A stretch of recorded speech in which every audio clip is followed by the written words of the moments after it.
At that time, the world-honored one, rising quietly and clearly from contemplation, addressed Sariputra, quote, "The wisdom of Buddhas is very profound and infinite.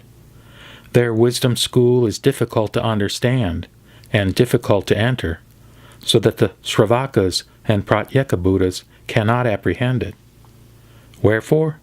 Because the Buddhas have been in fellowship with countless 100,000 myriad kotis of Buddhas, perfectly practicing the infinite law of all Buddhas, boldly and zealously advancing and making their fame universally known, perfecting the very profound, unprecedented law and preaching as opportunity served, its meaning so difficult to understand. Sariputra, ever since I became Buddha, with various reasonings and various parables, I have widely discoursed and taught, and by countless tactful methods have led living beings, causing them to leave all attachments. Wherefore? Because the Tathagata is altogether perfect in his tactfulness and paramita of wisdom. Sariputra, the wisdom of the Tathagata is broad and great, profound and far-reaching. His mind is infinite. His expositions are unimpeded. His powers, his fearlessness, his meditations, his emancipations, his contemplations have enabled him to enter into the boundless realms and to accomplish all the unprecedented law. Sariputra, the Tathagata is able to discriminate everything, preach the laws skillfully, use gentle words, and cheer the hearts of all. Sariputra, essentially speaking, the Buddha has altogether fulfilled the infinite, boundless, unprecedented law. Enough, Sariputra, there is no need to say more. Wherefore? Because the law which the Buddha has perfected is the chief unprecedented law, and difficult to understand. Only a Buddha, together with a Buddha, can fathom the reality of all existence. That is to say, all existence has such a form, such a nature, such an embodiment, such a potency, such a function, such a primary cause, such a secondary cause, such an effect, such a recompense, and such a complete, fundamental whole. At that time, the world-honored one, desiring to proclaim this teaching over again, spoke thus in verse, quote, "Immeasurable are the world's heroes, embracing gods and men in the world. Among all the living creatures, none can know the Buddhas. The Buddha's powers and fearlessness, emancipations and contemplations, and the Buddha's other laws, no one is able to measure. Of yore, I followed countless Buddhas, and perfectly trod the right ways of the profound and wonderful law, which are difficult to perceive and perform. During infinite kotis of kalpas, after pursuing all those ways, having obtained the perfect fruit on the wisdom throne, I was able to perfectly understand. Such great effects as these, the meaning of every nature and form, I and other Buddhas in the universe alone can understand these things. This law is inexpressible. It is beyond the realm of terms. Among all the other living beings, none can apprehend it, except the bodhisattvas, who are firm in the power of faith. The disciples of all the Buddhas who have offered worship to the Buddhas and have ended all their faults and dwell in this last bodily state, such men as these have not powers equal to such knowledge. Though the world were full of beings like Sariputra, who with utmost thought combined to measure it, they could not fathom the Buddha wisdom. Indeed, though the universe were full of beings like Sariputra, and the rest of my disciples filled the world in every quarter, who with utmost thought combined to measure it, they also could not understand.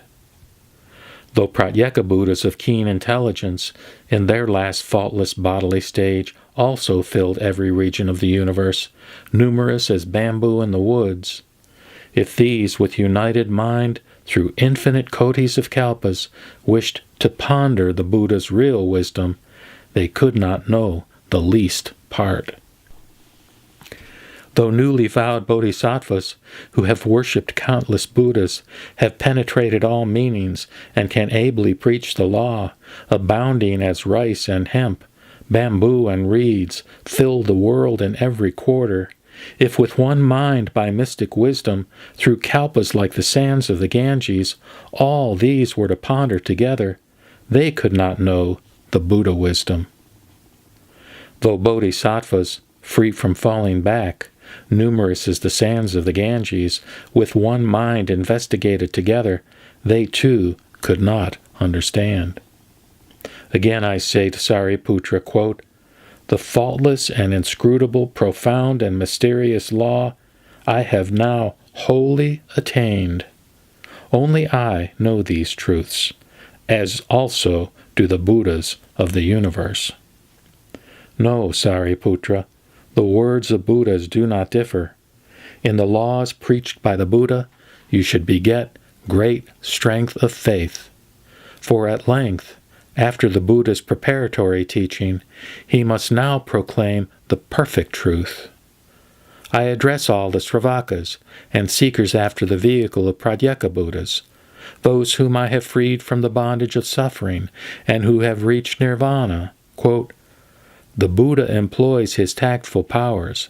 He shows the way by the three-vehicle teaching. All beings have various attachments. He leads them to obtain escape."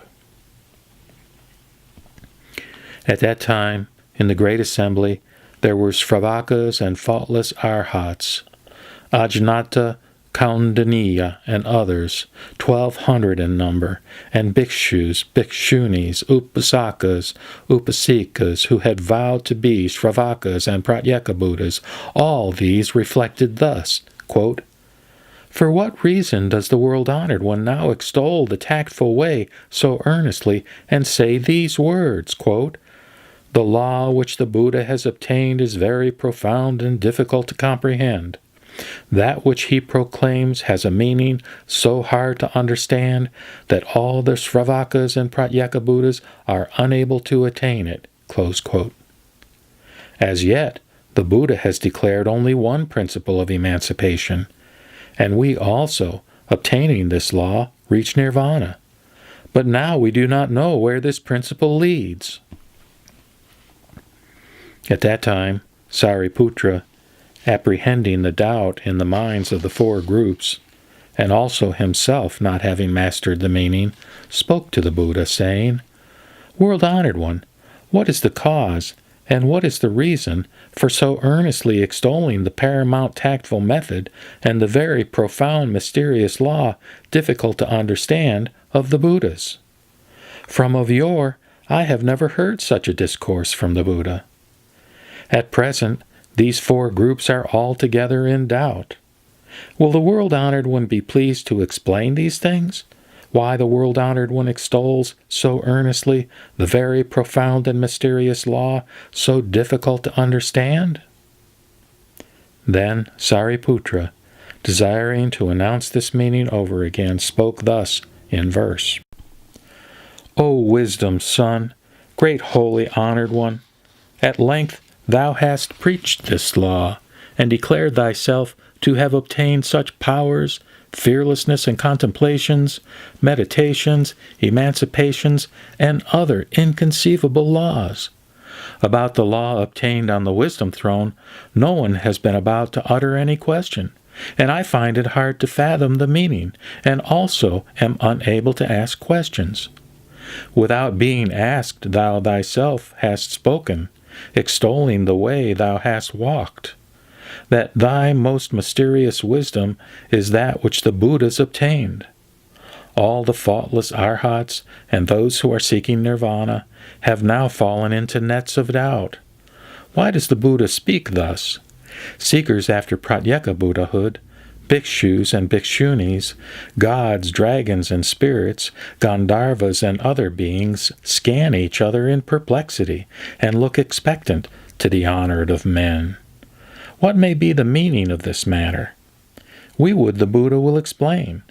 In this assembly of Shravakas, the Buddha says, I am the chief of the disciples.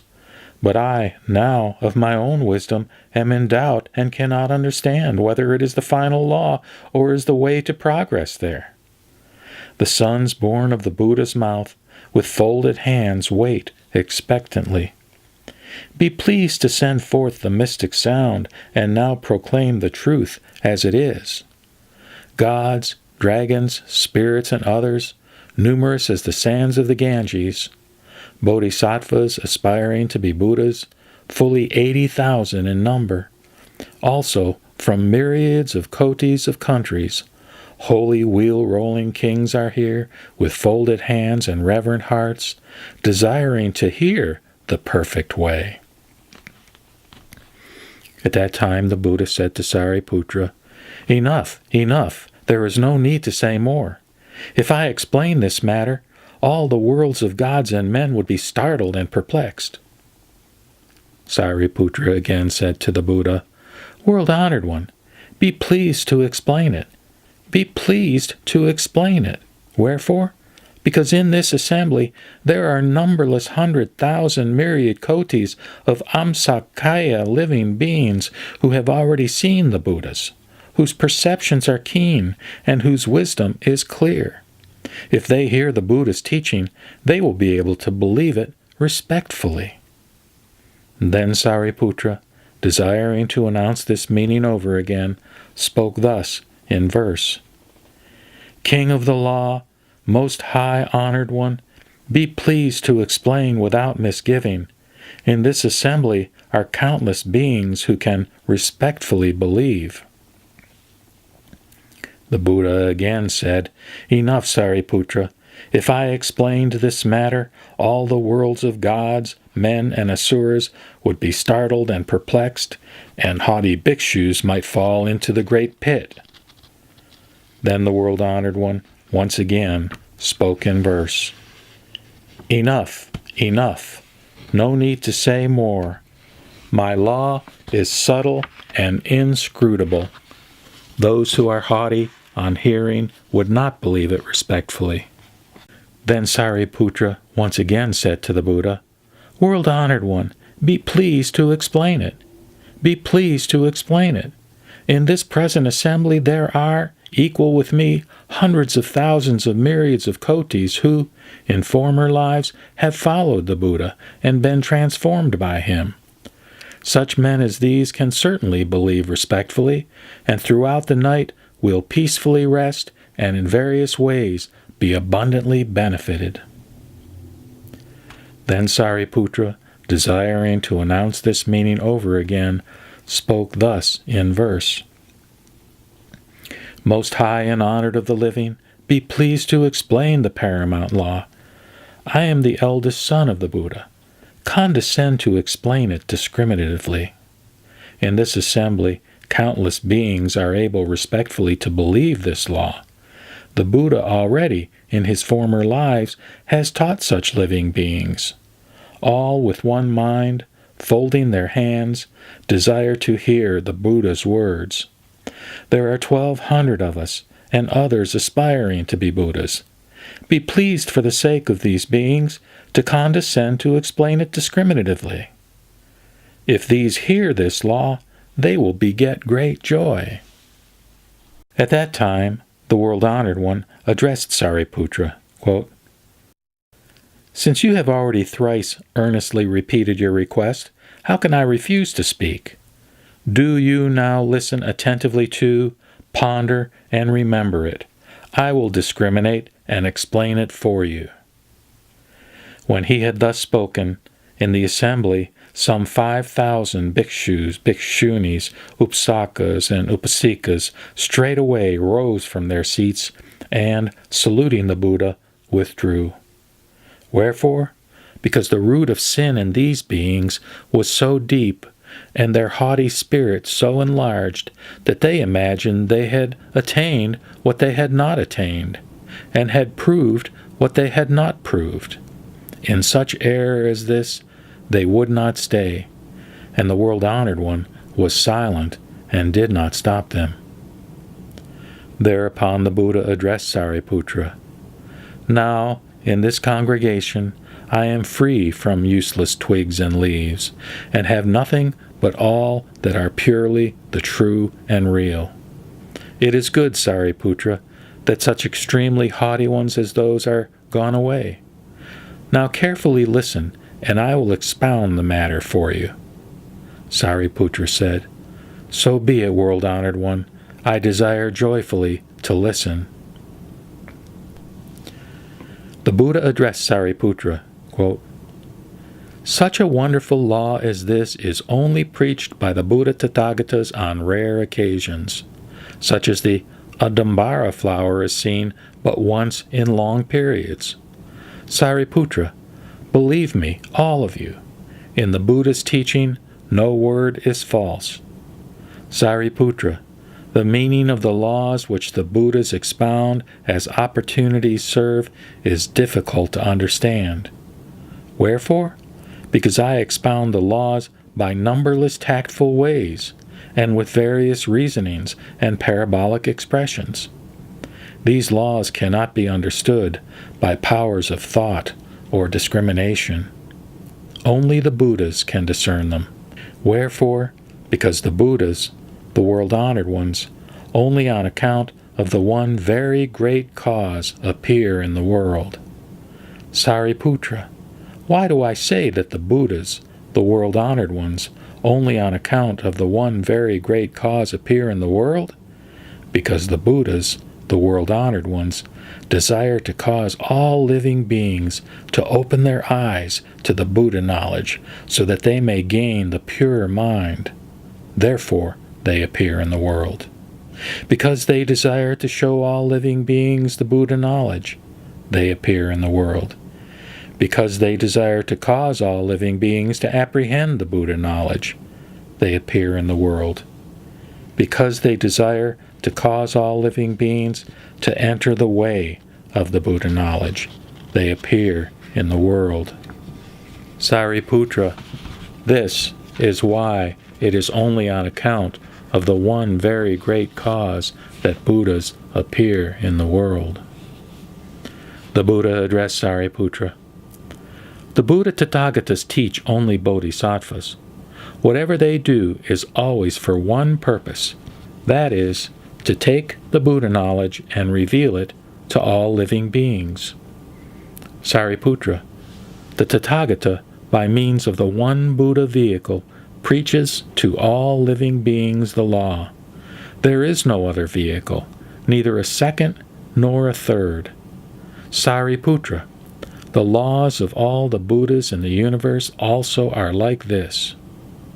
Sariputra, the Buddhas in times past, by infinite, numberless, tactful ways, and with various reasonings and parabolic expressions, expounded the laws for the sake of all living beings.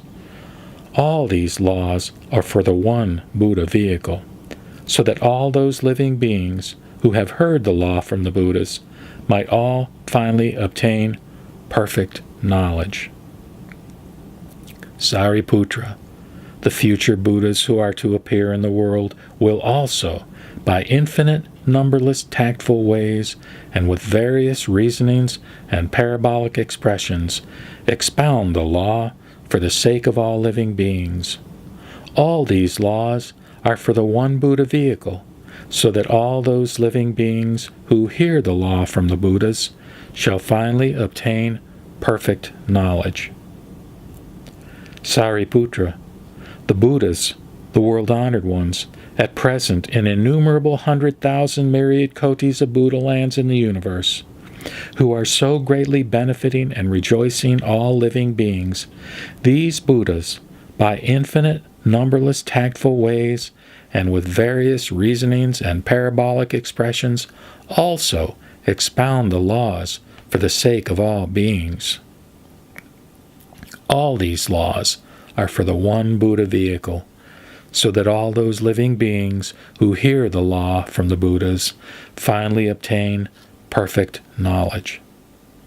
Sariputra, all these Buddhas teach only bodhisattvas, desiring to show all living beings the Buddha knowledge, desiring to cause all living beings to apprehend the Buddha knowledge, and desiring to cause all living beings to enter the way of the Buddha knowledge.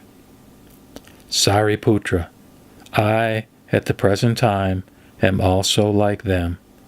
Knowing that all living beings have many kinds of desires deeply attached in their minds, I have, according to their capacity, expounded the laws by various reasonings, parabolic expressions, and tactful powers. Sariputra, such teachings are all in order to secure perfect knowledge of the one Buddha vehicle. Sariputra, in the whole universe, there are not even two vehicles. How much less a third?